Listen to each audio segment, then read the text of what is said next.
오늘 미국 시장 3대 지수가 혼조세로 끝났습니다.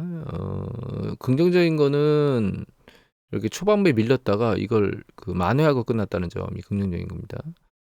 닥스 유럽 지수도 뭐 세게 떨어지진 않았고요. 전체적으로 보면 유럽이 혼조세로 끝났다고 봐야 되고, 아시아 시장이 그렇게 좋지는 않았죠. 우리나라 보편 상하이 지수가 0.78이나 빠졌고, 신흥국 쪽이 좀 잘 버텼습니다. 혼조세로 다시 들어가 있는 것 같고, 원자재 가격 보면 원자재 가격 같은 경우에는 이제 석유가가 또 방향성 없이 움직이고 있죠. 60달러대까지 내려갔다가 감산으로 급등해서 80달러 넘었었는데, 결과적으로 이 80달러 언저리에서 왔다 갔다 하고 있고, 이게 그 사우디아라비아가 원하는, 지난번에 감산을 했던 사우디아라비아가 원하는 가격대가 80달러 언저리로 왔다 갔다 한다. 이 형태라고 봐야 될 것 같아요. 역시 향후에 또 기름값이 내려가면 사우디 입장에서는 또 감산을 실행할 수 있는 가능성이 있다. 80달러에 맞추려고 그렇게 생각하고 있습니다. 다만 이게 인플레이션 압력에 영향을 미치지는 않겠죠. 더 추세적으로 올라가지는 않을 거라 보고 있기 때문에. 그리고 그 채권 수익률은 보시면 3.5대로 공방 치고 있거든요, 지금. 경기 수축 국면에 대한 부분의 압박이 좀 더 강해지면 얘는 추세적으로 좀 더 내려오게 될 겁니다. 좀 이따 이제 다른 채권 수익률도 볼 건데, 시장 상황이 그렇게 녹록하진 않은 것 같아요. 주가 혼조세입니다. 테슬라는 그 가격이나 얘기 때문에 일부를 가격 인상했다고 하는 얘기도 들었는데, 그건 아마 제가 보기에는 그 고가 사양이었던 것 같아요. 근데 잘 안 팔린다고 얘기를 했기 때문에 그건 별 의미가 없는 것 같고, 일단 S&P 500 지수 보면 이게 지금 MACD가 가이드라인에 지금 뭔가 그 시그널 라인, 하락 국면 시그널 라인에 거의 걸려 있는 상황이고요.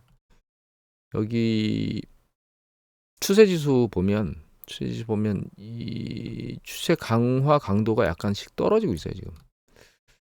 올라가다가 살짝 멈추고 있거든요. 그리고 RSI 같은 경우에는 이게 시그널 선을 터치하려고 그 터치에 살짝 내려왔고,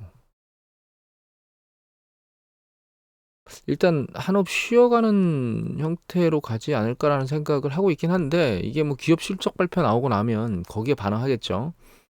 근데 최근에 실적 발표 나온 거 보면은 뭐 금융주 같은 경우는 긍정적으로 나온 데도 있는데도 실제 그렇게 전체 시장 자체가 좋게 반응을 하진 않았거든요. 그래서 향후에 나오는 실적 발표에도 그렇게 크게 얘가 머리를 들고 날아갈 수 있을 가능성이 있겠는가라는 생각을 전 개인적으로는 그렇게 하고 있습니다. 그럴 힘을 지금은 동력을 잃은 거 아닌가. 그런 생각 때문에 지난주 금요일에 주식 포지션을 좀 줄였습니다.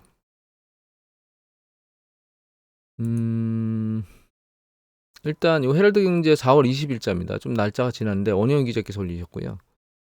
공화당에서 그 삭감한 정부의 재정 삭감 관련된 재정 지출 삭감에 대한 얘기들을 쭉 하고 있고, 이것 때문에 이제 부채 협상을 하고 있거든요. 지금 밑에 보면 이제 6월 달에 6월 상반기면은 이게 한계점에 도달할 거라고 해서 이 국가부도 얘기, 미국 국가부도 얘기가 꼬물꼬물딱 올라오고 있거든요. 상반기면은 한 달 반 정도 남았죠.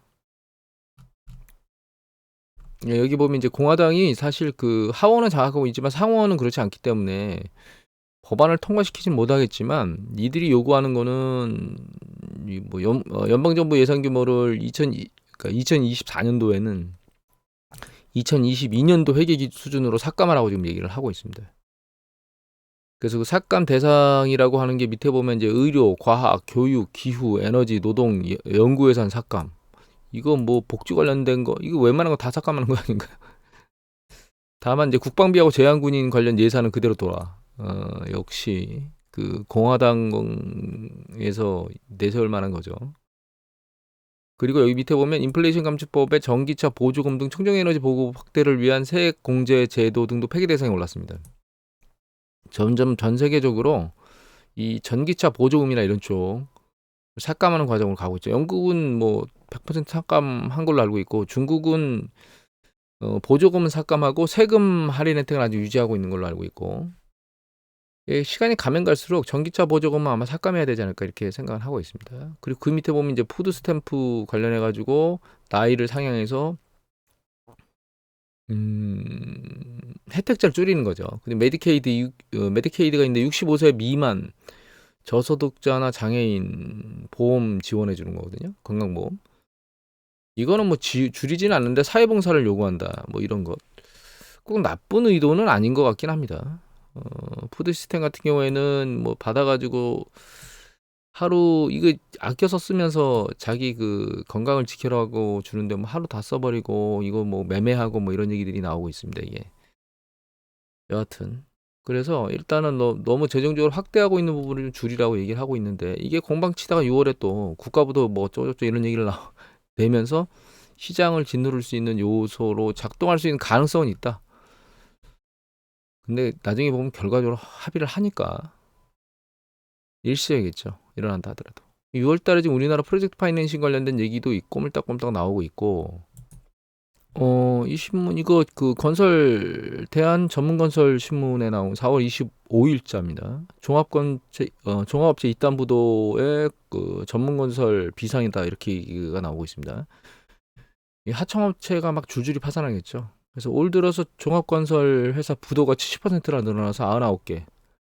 여기 보시면 그 지난 21일 기준 올해 문 닫은 종합건설 업체 수가 99개. 2018년 이후 매년 기간 60개 내외 폐업 업체가 신고됐는데 비교해 70% 급증. 매년 60개인데 올해만 닫은 게 지금 99개잖아요. 아직 4월인데. 이대로 흐름이 이뤄지면 300개, 400개에 그치던 종합업체 폐업수가 600개를 넘었을 거다. 이렇게 얘기를 하고 있거든요. 여기 미분양 상황이 단기간에 좋아지기 어렵다는 분석이 나오는 만큼 전문건설업체의 무차별적인 공사 참여는 도구로 들어갈 수 있다. 각별 주의해라. 일단은 우리나라 부동산 시장이 문제를 일으키기 시작했습니다. 미국 거는 좀 이따 보도록 하겠습니다. 요게 그 팩셋인데요. 팩셋은 실적 발표, S&P 500 지수 실적 발표 내용인데 이거는 뭐냐면 연두색이 나온 거는 예측치보다 더 높게 나온 겁니다. 이 이익이. 요 빨간색은 안 좋게 나온 거고 이거는 비슷하게. 요거는 매출이에요. 실적 부분은 예측치보다 높게 나온 게 좀 많은 편이고 매출은 그렇지 않은 영역이 좀 더 그러니까 그 이거보다는 실적 예측치보다 낮게 나온 것들이 많은 편입니다. 기대치가 그렇게 좋지는 않은 상황이에요. 특히 매출이 기대치만큼 나오지 않는다는 건 실제로 판매가 안 된다는 거잖아요. 이익 부분은 사실은 이익을 뭐 이연한다거나 요번에 그러니까 그 비용을 다음 분기로 이연한다거나 뭐 이런 형태로 해서 재무적으로 조작이 가능하기 때문에 매출은 그렇지 않죠. 그래서 이 매출이 이렇게 예측치를 못 친다는 거는 못 치는 비중이 늘어난다는 것은 그만큼 시장이 안 좋다. 경제 상황이 안 좋다. 이렇게 봐야 되겠죠. 한 가지 더 봐야 될 건 이 부분인데요. 이것도 팩셋입니다. 이거는 24일자 나온 거고 요게 20일자인가? 22일 나온 겁니다. 요거는 마진이에요. 근데 마진이 계속 빠지고 있거든요. 물론 최근 직전 분기 대비 빠지는 강도가 줄긴 했습니다. 11.3이었는데 11.2로 줄기는 했는데 그럼에도 불구하고 마진은 계속 감소하고 있다. 녹록치 않다는 거죠. 그래서 미국의 기업 이익 지수가 발표 나온 거 보면 이 4분기에 떨어졌거든요. 보시면 작년 2분기 이후에 3분기, 4분기 연속 2번 떨어졌고 우리가 전체 패턴을 놓고 보면 기업 이익이 이게 계속 성장하는 게 아니고 일정 부분 올라가면 이 성장 강도가 떨어져요. 이익 그 증가 강도가 멈추거나 혹은 줄어들거나 이게 그 경기 사이클이 확대되면서 이게 금리가 올라가고 고용이 늘어나잖아요. 그러니까 고용 비용하고 그 이자 비용이 늘어나게 되거든요. 물론 물가 상승 때문에 물가 압력도 영향을 미치는데 그걸 이제 물가에 판매 가격에 반영할 수 있으면 그걸 회복하고 헤쳐나갈 수 있는데 판매가 반영을 못하게 되면 기업 이익이 줄게 되겠죠. 그리고 경쟁이 치열해지면 마케팅 비용도 올라갑니다. 여러 가지 이유 때문에 경기 사이클이 진행되는 과정 중에 후반부에 가면 기업 이익이 추세적으로 계속 늘어나기가 어려운데 지금 그 국면에 가 있다. 뭐 이런 걸 이미 사전에 알고 있는 빅테크 기업들은 대규모 이익을 내는데도 불구하고 대량 해고를 때리잖아요. 그 구글의 신문에 나왔죠. 구글이 10,000명 이상 해고했나요? 10,000명 이상인가 해고하고 CEO는 3,000억인가요? 를 받아가는 참 슬픈 현실입니다.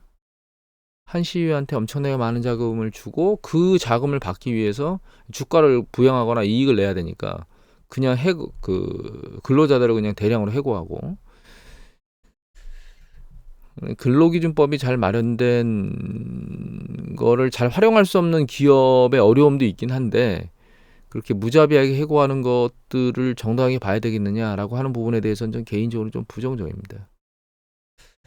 일단 여하튼 그래서 기업 이익이 추세적으로 감소할 가능성이 지금으로서 높다. 이게 중간에 이게 수축되다가 이렇게 올라가는 과정이 있을 수 있긴 하죠. 그런데 이제 문제는 지금이 금리가 높은 수준이거든요. 높은 수준에 있기 때문에 이때나 이 경기 확장 국면 중반에 있었기 때문에 이런 시기 같은 경우는 금리가 올라가는 국면에 있었고 후반 사이클에서 밀려 올라가기 녹록치가 않아요. 그래서 기업 이익은 계속 추세적으로 아래로 내려가거나 횡보할 수밖에 없는 입장이고, 그런 입장에서 놓고 보면 EPS가 증가하기가 녹록치가 않기 때문에, 그리고 금리가 높아서 바이백을 하기도 사실 녹록치 않을 수 있습니다. 바이백 그 자사주 매수죠. CEO들이 경기 사이클 후반부에, 특히 정보통신 같은 경우에는 경기 사이클 후반부에 가면 기업 이익을 증가시키기가 쉽지가 않으니까 자사주 매수를 늘려가지고 유통주식 수를 줄여서 EPS를 늘려서 퍼배수를 낮게 보이거나 ROE를 높게 보이는 그런 조작을 하거든요. 금리가 높다는 부분은 그렇게 녹록치 않은 부분이기 때문에 그런 액션들도 상대적으로 그렇게 쉽지는 않을 겁니다. 그래서 아까 전에 봤던 것 중에 여기 보시면 이제 EPS가 이렇게 나오는 것도 있지만 이 매출이 줄어든다는 게, 매출이 예측치보다 이렇게 못한 것들이 많이 나온다는 건 그 상황을 지금 반영하고 있는 거 아닌가라는 생각을 해봐야 됩니다. 지금 경제 상황을 반영하고 있는 게 아닌가. 그리고 최근 이제 금리 동향 중에 좀 특이한 게 1개월 국채 수익률 금리 동향이 좀 특이하거든요. 보시면 얘가 1개월입니다. 얘가. 여기 1개월. 여기 기준금리인데 이게 아직 반영이 안 돼가지고 이게 지금 5%대 있거든요. 그리고 3개월 국채 수익률은 기준금리가 거의 맞물려서 움직이기 때문에 이 5% 언저리에서 왔다 갔다 할 겁니다. 그리고 10년 국채 수익률이 이제 추세적으로 내려왔다 올라갔다를 반복하고 있죠. 그런데 여기 보시면 굉장히 빠른 속도로 1년 국채 수익률이 3개월 국채 수익률하고 벌어지면서 떨어지고 있는데, 단기적으로 국가부도와 관련된 이슈가 거론되는 것에 의해서 밀려 내려오고 있는 게 아닌가라는 생각을 하게 되고요. 시장 참여자들이 이제 향후에 이 3개월 국채 수익률도 아마 밀려 내려오게 될 겁니다. 이게 기준금리가 5점 몇까지 올라오고 나서 정지된 상황으로 유지가 되고 경제 사이클이 그렇게 좋지 않은 상황으로 계속 움직이게 되면 장단기 국채 수익률이 모두 아랫방향으로 내려오면서 경기 수축에 배팅하는 사람들이 많아지게 될 거라고 예측을 하고 있고, 그게 이제 올 하반기쯤 되지 않을까 생각합니다. 일단 1년 국채 수익률이 빨리 내려오는 건 긍정적인 건 아닌 상황입니다, 지금. 그리고 한 가지, 이거는 S&P 글로벌에서 나온 그 상업부동산 관련된 거거든요.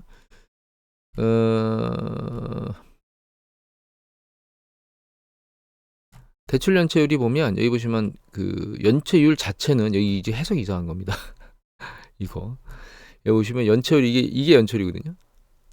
전체 CRE 연체 중에서 CRE 대출 중에서 연체율, 이게 상업부동산 대출 중에서 연체율입니다. 연체율 올라갔죠, 4분기에. 올라간 강도가 그렇게 높진 않은데 얘가 이전 2020년도 초반부 이때보다는 낮긴 하지만 일단 내려오던 게 위로 들려 올라간 거는 의심의 여지가 없는 거고, 그러니까 연체율이 살짝 늘어나기 시작했죠, 상업부동산이. 그리고 이 부분 보면 이게 상업부동산 대출이거든요. 전체은행의 대출인데 추세적으로 증가하다가 뚝 떨어졌어요. 물론 감소세가 지금 멈추긴 했는데 상업부동산이 뚝 떨어 3월달 이후에 3월 22일 여기 쭉 떨어지다 멈췄거든요. 이게 이제 그 SVB뱅크 난리칠 때입니다. 그 이후에 상업부동산이 뚝 빠졌고, 이걸 보시면 여기 위에 있는 게 이게 지방 중소은행의 상업부동산 대출이에요. 이게 대형은행의 상업부동산이거든요. 근데 잘 보시면 대형은행의 상업부동산은 사실 크게 변동이 없어요. 그런데 중소형의 상업부동산이 쭉 빠졌죠. 그리고 한 가지 더 중요한 건 이 규모예요, 규모가 여기는 800, 그러니까 8천억 달러 정도 됐는데 대형은 8천억 달러 좀 넘죠. 중소형 같은 경우는 거의 2천억 달러, 아니 2조 달러 정도 되거든요. 2조 달러 정도 되면 이게 83, 24, 3배 좀 안 되고 한 2.5배? 2.5배 정도 되는 수준의 지방 중소형 은행들이 상업부동산 대출이 많은데, 여기 보시면 이거는 여기 커머셜 리지 4월달 리포트인데 이거 가끔 보여드렸죠. 밑에 보시면 이게 공실률이고, 이게 전 12월 전 공실률 대비 변동률이거든요. 뭐 0.8%, 0.9% 뭐 이게 늘어난 것도 있고 공실률이 줄어든 것도 있기 때문에 혼재되어 있긴 한데, 보시면 뭐 20% 가까이 올라가 있는 게 상당히 많아요.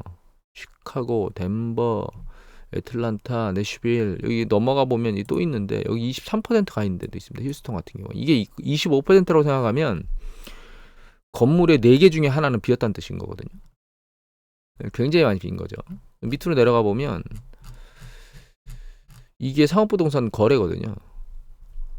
거래량인데 보시면 이게 뚝 떨어졌죠. 1분기에.